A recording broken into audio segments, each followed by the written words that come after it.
off with and certainly recognize is your long-standing reputation as great technologists. And before I joined TechCrunch, I actually spent 10 years at News Corp, and so we were always very proud of NDS as a property that was owned in the leadership position that we felt that we had with satellite and encryption and security. And on the entertainment side of the business, obviously video animation and even codecs and compression technologies have been areas of leadership. But sometimes since I joined TechCrunch and have been able to meet very early stage startups, sometimes there's been a problem on the consumer side of the business where we had early stage entrepreneurs coming in from Israel and basically sort of presenting very deep technology, but maybe a solution without a problem, or an instance where somebody was having difficulty really articulating the consumer proposition in the market. And for me, that really changed last week at a conference that we held in New York. And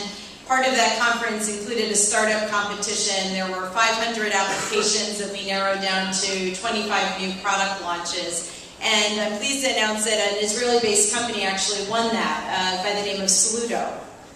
And they really did a lot of great things in terms of how they were able to position what can be perceived as an enterprise product to the consumer. And so Saludo, their tagline was to be anti-frustration software. And that's really sort of a very brilliant way of putting things in sales. There's an old saying that features tell, benefits sell. So they really put out very clearly up front what they aim to do, and they want to make you love your PC again. They want to identify the applications that are slowing your PC down, to help remove things from the boot time to really maximize performance. They also did a nice job of identifying their target market, so they wanted to go after geeks first, who they thought would really seed what they called the family CTO in residential markets. So there's always somebody that you're going to in the family with a problem, and they had a clear way of trying to reach out to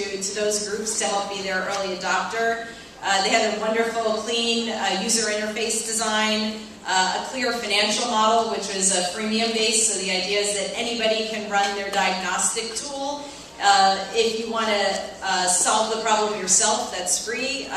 You would pay a premium if you want Saludo to actually go in and make repairs and change your PC setup. And then lastly, they had really a brilliant network effect and big idea that came along as a byproduct of the core business that they were delivering.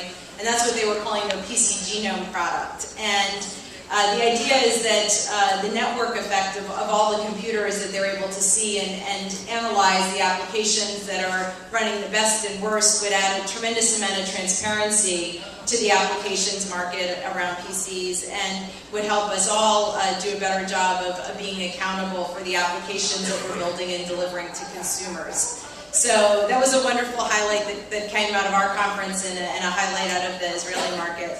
So I wanted to share that with you. The message certainly from TechCrunch is certainly not to stop your leadership in solving the hard problems. The world would be at a loss without that. But I am really encouraged by some of the new progress that I'm seeing out of Israel with respect to consumer branding. And I think that as the web becomes increasingly social and as geo-local applications become more social, that really understanding customers and brand positioning is important.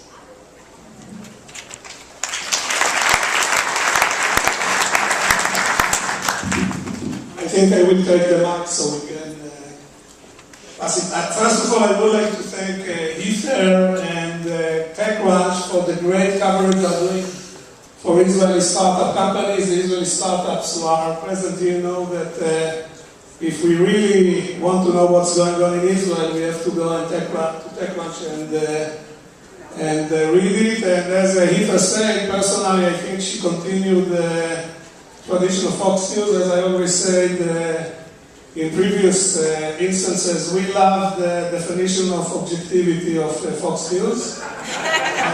We should give them a round of applause.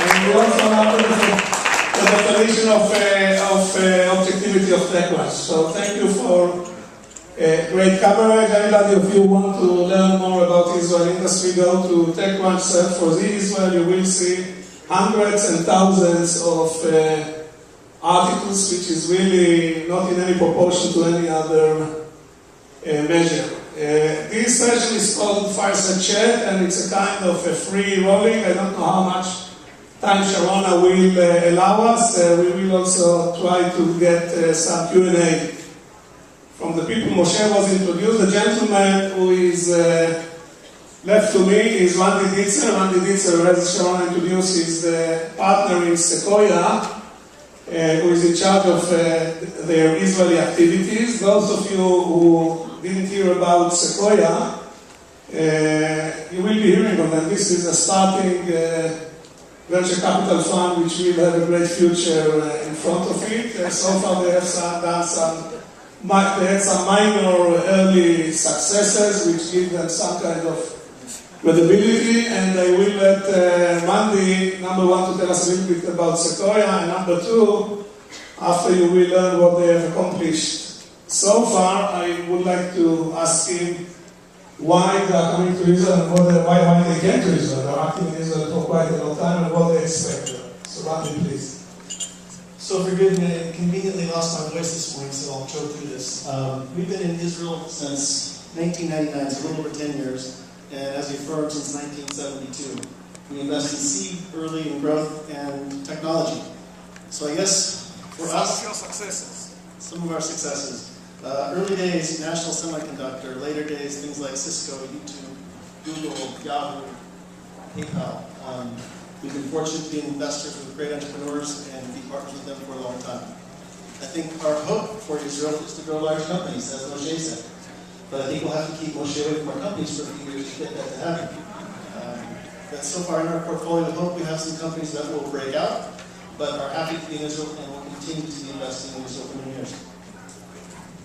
So, well, Sequoia is probably the most revered and respected venture capital fund in the world, and as our old Minister of Finance, or late Minister of Finance, Safir, used to say, for flattery, nobody ever got hit on his face. So, know that you are doing a terrific job, and really, the whole industry is looking for them. And Sequoia represents one of number of foreign VCs, companies which are active in Israel. Before the bubble, we counted 130 different VC companies which were active in Israel. After the bubble, I think the number went down a little bit, but yet Israel is maybe number one target for VCs, American VCs outside of the United States. Randy, why your industry is so much interested in Israel? Yossi, you keep yours and we'll share. I cannot close my mouth if I have a microphone next to it.